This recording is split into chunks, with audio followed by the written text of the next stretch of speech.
Dapoli police Thane येथे दिनांक 14 जानेवारी रोजी निलेश दत्ताराम बाकर यांचा नापत्ता झाल्याबद्दलची एक तक्रार आपल्याकडे दाखल झाली होती।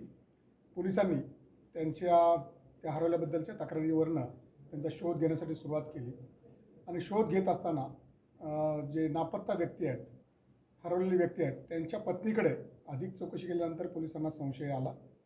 त्यानंतर पोलिसांनी काही CCTV फुटेजेस तपासले आणि त्यातून जी काही माहिती पुढे आली त्या माहितीच्या अनुषंगाने जेव्हा त्या हरवलेल्या व्यक्तीच्या पत्नीला अधिक खोलात जाऊन विचारपूस केली त्यावेळेस त्या महिलेने तिच्या मित्राच्या मदतीने अनैतिक संबंधाच्या कारणावरून खून करून त्या नापत्ता व्यक्ती जे आहेत निलेश दत्ताराम बाकर यांचा मृतदेह पालगड येथील एका विहिरीमध्ये त्याच्या कमरेला लोखंडी पाटा बांधून तिथे विहिरीत टाकून दिल्याबद्दलची कबुली दिली।